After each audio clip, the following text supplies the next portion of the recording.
She didn't cry out, not when it struck, not when her body flinched against the pole, and the air was punched from her.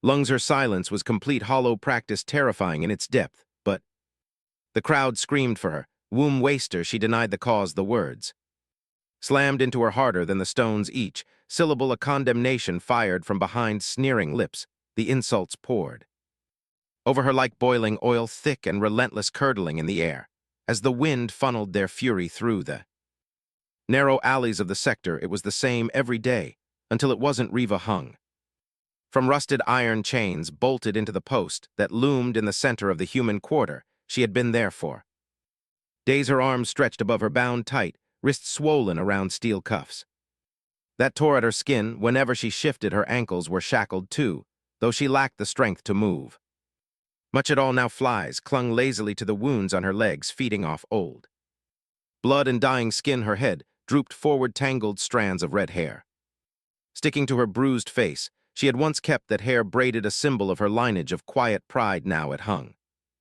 matted and filthy. Her deep blue skin bore the stains of filth, sweat, and dried blood. Dirt darkened the creases around her eyes, her lips, her collarbone. One of her ribs jutted visibly beneath the torn fabric that barely clung to her frame. She hadn't eaten in 4 days. She hadn't drunk water in 2, and yet she stayed silent. She'd always been that way, quiet. Not weak, never that, but composed still. Even before the war, she had kept herself apart, not out of pride, but purpose. She had once painted delicate glass canvases, etched with light reactive pigments, displayed across the dome pavilions of the inner districts. Her name had carried weight then. Riva of Theoskekel, born of the winter line, inheritor of the gene thread of the starborn. Then the war came, then the directive followed. The restoration directive, a sterile term for an unthinkable program after the collapse of her species' population centers and the death of millions. The ruling caste announced a radical plan. Genetically viable females would be conscripted into state-controlled breeding programs. There would be no choice, no variance. The future demanded sacrifice. She had not fought them. She had not run. She had simply looked into the face of the warden and said, no. And for that they tore her life apart. Her records were purged, her name erased from all systems, her assets seized. Her studio collapsed. Her younger sister gone. She never found out what happened to her.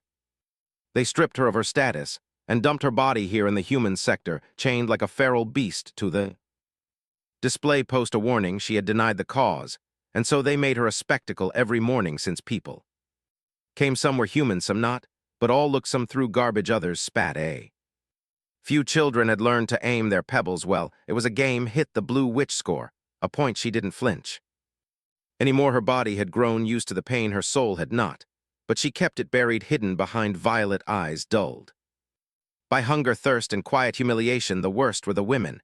Womb waster, starborn filth. She refused her duty. The irony was never lost on her. They called it duty, called it sacred, and yet here she was, barely clothed, starved, defiled in public by word and gesture, and thrown object, and no one called that shameful. Riva, the once adored artisan of the upper rings, now served as nothing but a warning flag bound in rust and disgrace. And then he stopped. The human man he hadn't meant to. That much was clear. He was tall, rough-looking, with shoulders broad from work and hands stained black with oil. A jacket too worn to be new, too clean to be discarded, hung from his frame. His boots were thick-soled, meant for industrial service. He looked like every other dockhand in the city, but something made him pause. Maybe it was the wind shifting just enough to reveal her face, or the sound her chains made light, almost pathetic. Maybe it was the way her body no longer even tried to stand upright, like her bones had given up. Or maybe it was the way no one else paused. No one else looked. His name was Kalen Ward, and he was not a hero. He had been an engineer in the interstellar navy.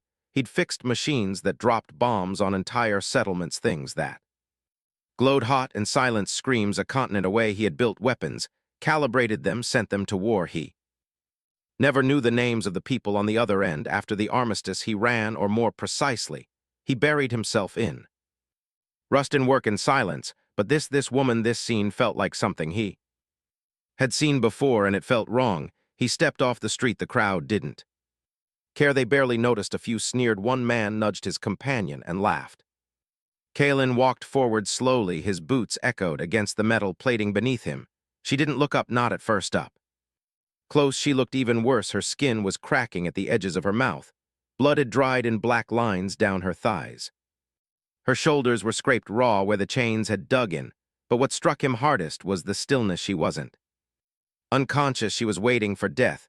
He crouched in front of her slowly, like one might approach a wounded animal. Hey, no response. I won't hurt you, still nothing. He reached into his coat and pulled out a dented metal flask, the cap twisted off with a faint squeak.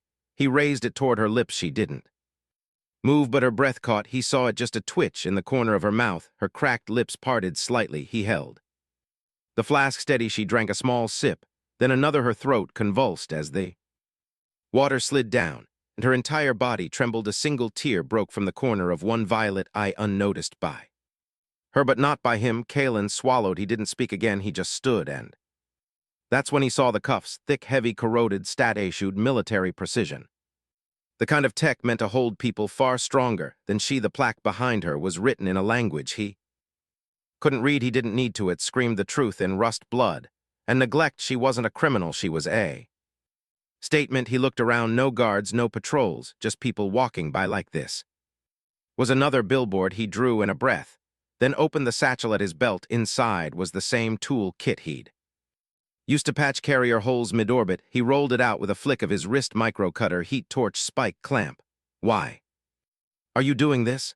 He asked himself under his breath. His hands were already moving. The torch sparked to life with a hiss. A faint orange glow lit the shadowed alley. She twitched, not in fear, but in memory. She was used to pain. She braced for it, not realizing the light was coming to free her, not brand her. Again he knelt beside her wrist and placed the cutter at the lock's edge. The metal fought him. The lock cracked. He caught her arm as it dropped, then her ankle. The chain hissed, spat, then gave way. Her body sagged. He caught her before she hit the floor. She was so light it scared him, so fragile, so alive. He lifted her gently, one arm under her knees, the other around her shoulders.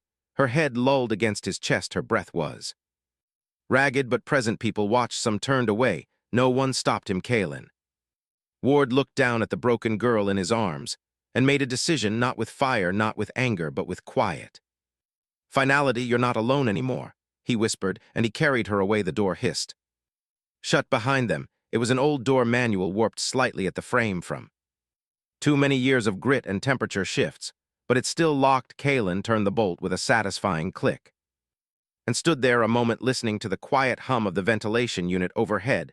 No voices, no stones, no judgment, only silence. He shifted his weight, adjusting the motionless figure in his arms. Riva hadn't stirred since he lifted her from the post. Her limbs remained limp, her head nestled lightly against his collarbone, a faint shiver occasionally passing through her fragile frame. She was breathing, but shallowly, as if her body feared that even the effort of breath might be too much to give. The room was small, a single square of space crammed with a sleeping cot, a low metal workbench covered in tools, a rust-streaked sink, and a dull, glowing heater unit tucked into the wall. Everything smelled of oil and heat and dust, but it was clean, safe. He knelt beside the cot and slowly lowered her down, careful not to jar her already battered body.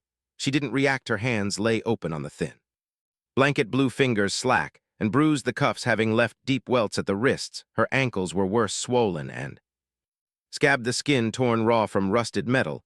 He stood again and watched her for a long moment. Rail, that was her name. He didn't know how he knew it. She hadn't told him, not yet, but it was there, carved into her in a way no eraser could touch.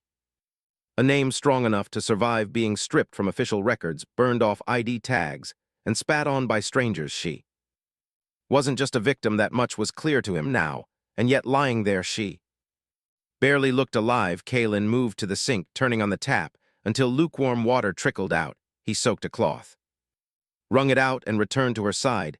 He started at her face, wiping away grime. Dried blood sweat. Her skin, though darkened by days in the heat, held a faint iridescence beneath the dirt, a softness, a glow that spoke of a body meant for beauty, not punishment. She stirred faintly at the touch, but didn't pull away. Her lips parted, slightly cracked from thirst, and her eyes fluttered once, then closed again. You're safe, he murmured, unsure whether the words were for her or himself. A blinking red light from the corner of the room caught his eye, his comm unit plugged. Into the wall was flashing, with an alert, probably another citywide broadcast. Maybe a curfew update, or a security notice. He ignored it. He wasn't interested in what the city had to say. Not tonight. Instead, he retrieved his old medkit from under the cot, military issue, mostly depleted, but it still had what he needed: salve for burned synth skin, patches, antibacterial spray. He worked in silence, patching her wounds, gently cleaning her ankles with slow, careful motions. She twitched once when the disinfectant touched exposed flesh, but made no sound. The quiet wrapped around them like a heavy blanket outside the window. The night moaned with the usual sounds of the lower sectors, static-laced, announcements, the rattle of a patrol drone passing by, distant shouting, but in here it was still. He paused to look at her again. Her breathing had steadied slightly, her chest rose and fell in a gentler rhythm. Now the lines in her brow had smoothed. She was healing slowly, barely, but it was something. Kalen leaned back against the wall, arms folded, gaze fixed on the woman sleeping on his cot. Why had he helped her? He asked himself that again. Because no one else did. Because it was wrong. Because something in her silence had sounded too much like his own.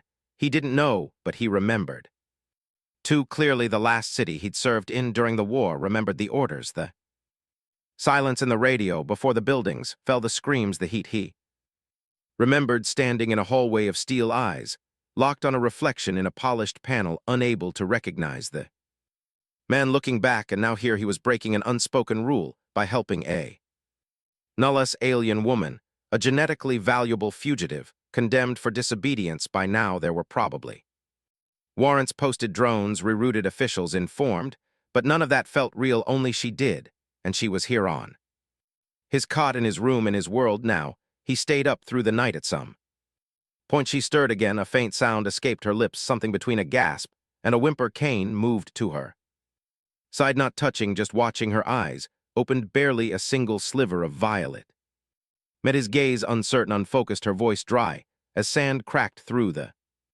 silence. Where? She whispered. He leaned forward slightly. You're safe. I brought you here. Her eyes moved to the ceiling, then back to him. She didn't speak again. I'll get you water. He returned moments later with the flask. He helped her sit up, supporting her back with one arm. She was impossibly light, as if the air inside her was still deciding whether to stay. He pressed the flask to her lips. She drank, not greedily, not even fully, just enough to wet her mouth. But this time, as he lowered the flask, her fingers, trembling, weak, briefly touched his wrist, not to push him away, just to make contact. He looked down at her hand, then at her face. She had turned slightly, her violet eyes open, now gazing at him, with something behind the exhaustion. Not gratitude, not yet recognition, as if in some distant place, beneath all the pain. She remembered what it meant to be seen.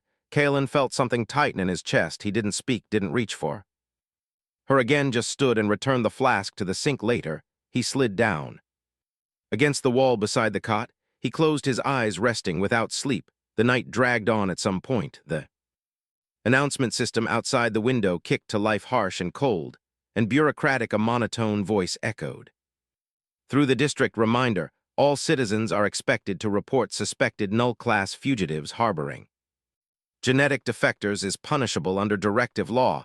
He ignored it, didn't even look up, because the woman in his bed wasn't a fugitive. She wasn't defective. She had just said no, and that word in this world was the most dangerous thing anyone could say. When morning came, he would figure out what to do next, but for now he watched the first hints of light creep through the slats of the window, brushing over her skin like the city was remembering what softness looked like. He looked at her, truly looked, and with quiet certainty he whispered into the stillness, "You're not going back there," and meant every word. The first thing she noticed when she woke again was the silence, not the kind found in a vacuum, or the stillness that follows pain, but something warmer, closer, the sound of metal, not screaming, the absence of boots, of commands barked over crackling calms, no electric hum of scanning beams, no gloating laughter, just silence, and the soft rhythm of someone breathing nearby.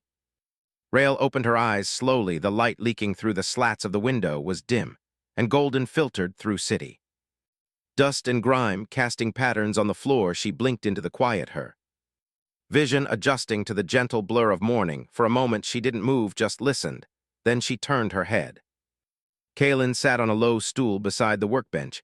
He was hunched over a circuit panel, methodically checking wires with the tip of a multi-tool. He hadn't noticed her stir. His focus was steady. Movements exact, hands that had been trained to repair things under pressure in motion, without luxury or time. His face was calm, not peaceful exactly, but grounded, real. She studied him in silence. The last person to look at her like she mattered had worn a silver collar and smelled like antiseptic and recycled air. That had been a long time ago. Real shifted beneath the blanket. Her body protested immediately, tight aches in her. Joints afire like sting in her shoulders and thighs. She gritted her teeth, sat up anyway. Kalen looked up the moment he heard the movement. "You're awake," he said, standing. She nodded slowly. Her throat was dry words. Reluctant to form, he retrieved the flask and handed it to her without a word. She drank slowly, carefully. The water was metallic and warm, but it settled something inside her that had been hollow for too long.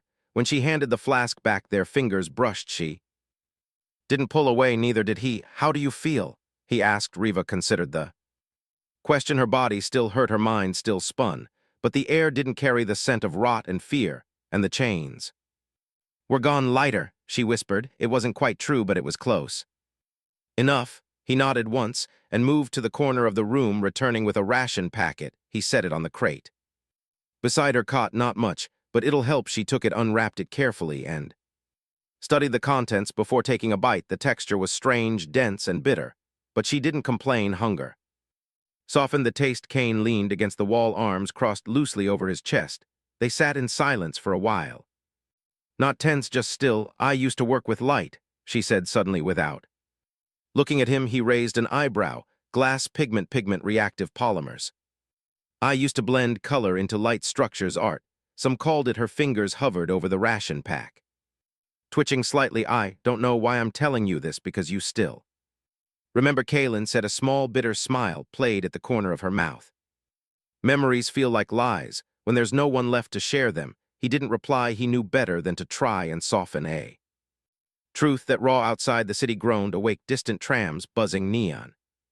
Somewhere overhead, the intercom grid crackled to life and spat out its daily command in 3 languages. "All citizens are reminded harboring null-class fugitives is a violation of Intersector Directive Law. Report all suspicious activity to the Restoration Council for Unity for Survival." Revel flinched at the sound. She didn't mean to, but her shoulders folded slightly inward, the motion automatic. Her fingers gripped the edge of the cot. Kalen crossed the room in 2 steps and shut the window slats tight. The voice disappeared. She exhaled shakily. "I can't sleep with it in my ears," she admitted. That voice, that calm, they make it sound like logic. Kalen said, "Like all this is just necessary." She echoed, "That's what they called the post." He didn't ask what she meant. He remembered well enough what she'd looked like when he found her. They're bent, broken, barely breathing. "Do you regret pulling me off it?" she asked. After a pause, her voice was quiet, but clear. Kane met her eyes without hesitation. "No, even if they come, they will eventually, and you'll be marked too." "I've already been marked," he said. "I just stopped letting it show." She looked at him longer this time, something new in her gaze, less guarded, more curious. "You don't act like the others," she said softly. "I don't feel like them." "Why?" "Because I saw what the war did," he said, voice low. "Not just to cities and ships, but to people." People became efficient, cold. They stopped seeing what they were destroying. And I let them. I fixed the machines that broke bones and tore skin. He ran a hand over the back of his neck, jaw tight. "And now I fix small things.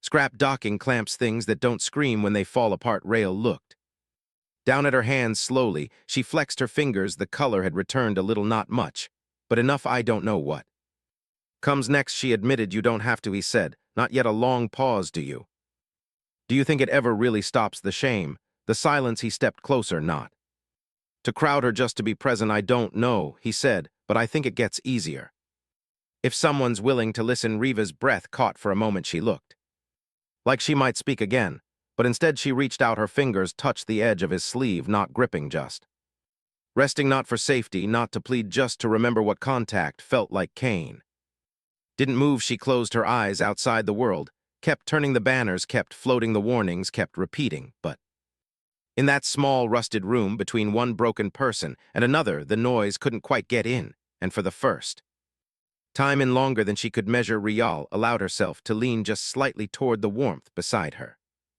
Not toward the future, but toward now, and for now it was enough. The tension in the air didn't come from sirens or weapons or marching boots. It came from something quieter, heavier, like the pressure before a summer storm when the sky forgets how to breathe, and even the walls seemed to hold their breath. Riva felt it before Kaelin said a word. She stood barefoot by the window, watching the sky bruise into dusk. Her red hair hung loose down her back, still tangled in places, but clean now. Her arms had regained some of their shape, less bone, more will, but there were still nights she woke gasping, still hours she disappeared into herself.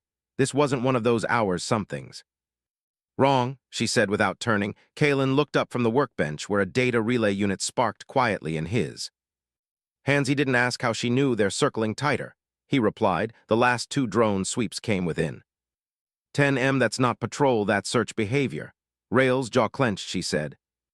Nothing, but her body shifted, shoulders rolling, arms folding, not in fear, in readiness. She hadn't asked about escape again. Since the night he told her there was a way out, she hadn't asked if they'd have to run. Only when still they'd waited, hoping perhaps that the system would forget that silence could hide them. But hope had limits in this city. A sharp sound broke the stillness. 3 measured knocks against the metal outer door, not fists, not weapons, just official. Like a declaration. Kaelin didn't move, not yet. The knocks came again, slower this time, deliberate. He turned toward her. Go. Reveil's eyes met his. I'm not hiding, she said, calm, clear. They're not here to talk, I know. Then get in the crawl space now. Her lips pressed together, anger flashing briefly behind her gaze, but she nodded. Not because she agreed, but because she trusted him. She moved to the back wall, pulled aside the floor grate, and slipped. Beneath, her movements were silent, precise. She didn't flinch as the panel clicked shut over her, and then he was alone. The door hissed open. 3 men stepped inside, 2 armored enforcers, flanking a thin, smooth-faced officer in a charcoal uniform. His gloves were spotless. His smile was razor-thin. Mr. Ward, he said, Deutsch engineer, retired, current resident, subsector Delta 9 unit 3422. May we come in? You already did. Kaelin answered. The officer laughed softly, as if enjoying a private joke. We've been reviewing some visual logs, he said, pulling a sleek data stick from his coat. It appears you were in close contact with a registered nullas fugitive 3 nights ago. Female, high priority genetics, classified non-compliant, currently flagged for retrieval. Kaelin said nothing. Have you seen her? The officer asked, voice polite. Still nothing. The man's eyes narrowed slightly. You know, under directive law, harboring a class null is treason. But we're not here to make this difficult. If you cooperate, we can ensure your record remains intact. No tribunals, no detainment. He paused. After all, I'm sure you were only trying to help. These creatures can be very convincing. Kaelin's voice was low, steady. She's not a creature. The officer arched a brow. She refused the directive. Kaelin continued. She said, no, that doesn't make her subhuman. The 2 enforcers behind him tensed. I see, the officer said, smile gone. So you're a sympathizer? No, Kaelin said. I'm a man who's done watching people be broken in the name of survival. The officer stepped forward. You think you're making a statement, but all you're doing is delaying the inevitable. I'm not delaying anything, Kaelin replied. I'm buying time. The moment the words left his mouth, the enforcer on the right moved fast, but not faster than the grate in the floor exploding open. Riva surged up like a second breath of fire. The first enforcer reached for his weapon, but her hand was already on his arm, twisting it hard. A sharp cry, a crunch, and the man dropped to the floor. The second reached to subdue her too. Slow. Kaelin was there, slamming him into the wall with a brutal shoulder check. Metal cracked, sparks flew. The man crumpled. The officer took 1 step back. You've just made this a Class 3 offense, he hissed. Riva stood tall. Her breath came hard but steady. Her arms were bare, bruises faded but not gone. Her eyes, violet and vivid, burned with something raw. I won't be caged again, she said, and then from outside another sound, not a scream, not a siren, a click. Someone in the hallway had taken a photo. A door opened, then a window, then another. For the first time in weeks, the street wasn't silent. Kane turned slowly toward the doorway. People were watching, not rushing and not helping, but watching. Present. The officer stepped back, fury creeping into his posture. This won't stop anything you've only delayed. Judgment, maybe, Kalen said, or maybe you just showed them what you really are. The officer retreated, no parting words, no last threat, just silence, and the closing of a door. Then they were alone. Rail let out a breath she hadn't realized she was holding. Her hands were shaking slightly. Kalen moved toward her, but stopped a foot away. Are you all right? She nodded. Then looked at him, truly looked. You stood between me and them, she said. I would again. Her gaze softened just slightly. Why? Kalen didn't smile. Didn't soften, he just answered honestly, because I'd rather lose everything than watch you be silenced again. Outside, someone said her name, not an insult, not a curse, just her name, Rail. She turned to the window. They were still watching, but not with judgment, with something else, something that might one day become courage, and she didn't look away. The silence after the confrontation was heavier than the shouting would have been. Hours had passed since the enforcers had left. Kalen had locked the door, reset the dampener, and swept the floor clean of shattered tools and scuffed blood, but none of that stopped the weight pressing down on the room. Riva sat on the cot, her knees drawn up to her chest, staring at nothing. Her eyes weren't hollow, they were burning, quiet, controlled, but dangerous. Kalen watched her from across the room, unsure if now was the time to speak, or if silence would serve better. He'd learned the difference most days, but this time it was different. She hadn't said a word since they'd fought. Side by side now, she was wrapped in herself like armor made from stillness. He tried carefully. You didn't have to come out. I had it. You didn't, she said immediately. Her voice didn't rise, but it cut cleanly. I knew what they were, she continued. I knew what they would do, but I didn't know what you would do. I couldn't sit beneath the floor and wonder if you'd be the next name deleted off a wall. Kalen took a slow breath. I would have stood, he said. I didn't want you to have to. That hit harder than anything else. Had her arms dropped from around her knees, she stood, not fast, but steady. The motion was coiled, the kind of tension that came after battle, not during the body, still braced for something that had already passed. She walked toward him, then stopped. She wasn't shaking, she was angry at him, at the world, at herself. I didn't survive all of this to sit quietly in a box while someone else burned for me. She said, I'm not a symbol, I'm not your cause. You're not, he said, calm but firm. You look at me like I'm something to protect.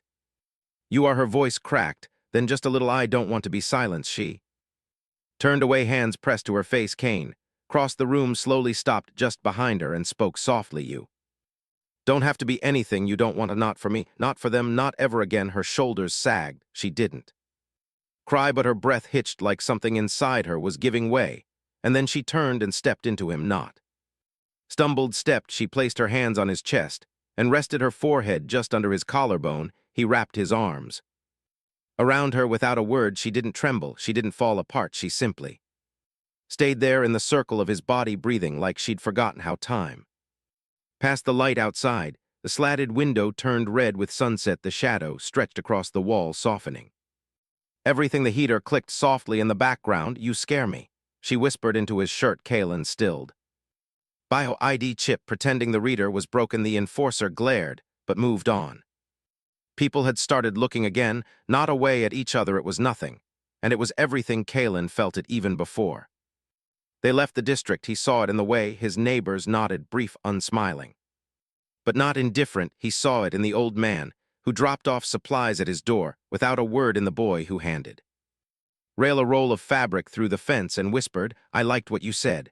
And Riva, once half-starved and invisible, no longer lowered her gaze when people passed. She had spoken, and the world had listened, but they couldn't stay, not after what happened. The enforcers would return, not with warnings or arrests next time, but with scorched earth, orders, drones, fire, data wipes, quiet disappearances. Kalen had seen the system purge itself before he knew the rhythm, so they prepared. The back of the unit had always connected to the undergrid, old access tunnels used for power conduit repairs. During the war, few people remembered them, but Kalen had mapped them out years ago in case he ever needed to vanish. He never imagined he wouldn't be going alone. They packed lightly, one bag each. Rations, tools, identity scramblers Bren had smuggled in a patch kit, a welding torch, a burner tablet. The night before they left, Riva stood at the edge of the sleeping cot, holding her old cuffs in both hands. She had kept them clean now. No blood left, just rust and weight. She ran her fingers over the hinge, then looked up. I want to bury them, Kalen Nodded they found a quiet corner behind the abandoned rail station, where the soil still held life beneath the ash. She dug the hole herself, knelt in silence, and placed the cuffs inside, no ceremony. No final words, but when she stood again, she breathed differently. It wasn't over. But something had ended. They left at dawn.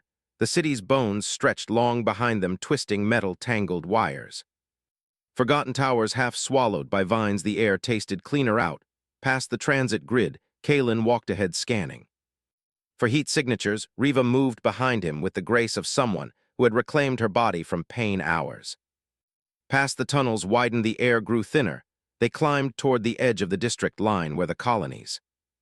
Outer zone merged with the free lands. The territory beyond was unstable, lawless, but alive. And it was theirs when they emerged from the tunnel mouth. The sun was rising through a low burnt orange haze. Strange birds wheeled. Overhead, far in the distance, broken towers reached skyward like forgotten monuments. Rail turned to look at him, shielding her eyes. You ever been out here? He shook his head. Only in maps. It smells different. It smells free. They set up camp that night beneath the remains of a crashed satellite dish, using the wide structure as partial shelter. Kalen made a small heat core from scavenged cells. Rivel gathered scrub plants with her bare hands, the scent of wild resin clinging to her skin. Later, they sat by the soft pulse of the fire unit, side by side. No walls, no sitting chains. Riva leaned into him, resting her head lightly against his shoulder. I don't know what comes next, she said. We make it, Kalen replied. She tilted her head to look at him. Just like that. Not easy, not fast, but yes. He turned to meet her gaze. We build it together. A smile tugged at her lips, a real one, not shadowed by fear or pain. She reached up, touched his face, and this time when they kissed, there was no grief hiding behind it, no rage, no urgency, only choice, only warmth, only love. Later, wrapped in the quiet of the open night, stars spinning overhead like old songs forgotten by cities. Rail whispered, I spent so long thinking I'd only ever be someone's sentence, their symbol, their shame. Kalen turned to her, brushing a strand of red hair behind her ear. You're not anyone's anything, he said. You're yours. She nodded, eyes shining with something that had once been impossible, hope. They lay there watching the sky. No alarms came, no boots, no drones, only the wind, soft and open and endless. And when morning came, the world hadn't changed, but they had. Rival rose with the sun and stood tall, shoulders straight, heart steady, and Kalen stood beside her. Not as her savior, but her partner. Together, they walked forward into what they didn't know, but it was theirs, and it was enough. She had once been chained for saying no. Now she stood beside the man who taught her that yes could mean freedom, and that love, quiet, fierce, and chosen, was its own revolution. The grass was soft beneath their feet, warm from the midday sun. They had made it past the jagged ruins of the city line, past the twisted outpost, where metal still remembered war. Now this place, the valley beyond the divide, was theirs, untouched, unnamed, free.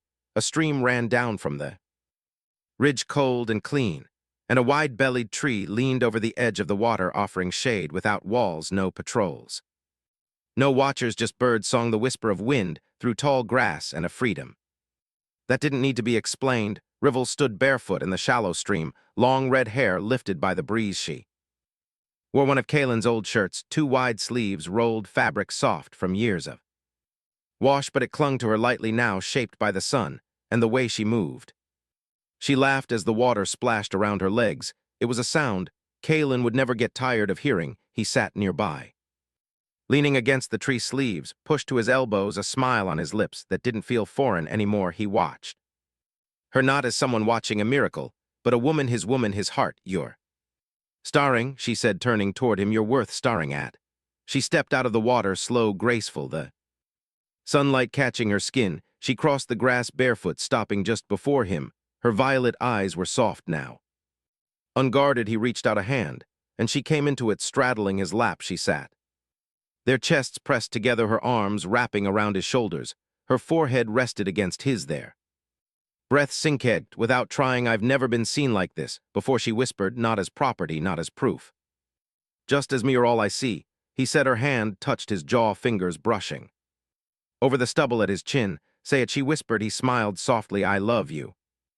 Rival, her eyes welled not with sorrow, but fullness. She leaned in and kissed him. It was slow, deeper than before, no longer just need or comfort. This was Knowing, choosing, trusting when she pulled back, she cupped his face in both hands.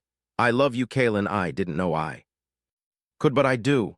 They kissed again. This time it lasted. She shifted in his lap, their bodies aligning more naturally, his hands moving to her waist, her hips, the fabric of his shirt brushed between them, familiar, soft, but quickly unnecessary. She tugged it over her head. There was no hesitation, no shame, only the sun warming her bare skin, the grass against her knees, and Kalen's hands strong, reverent.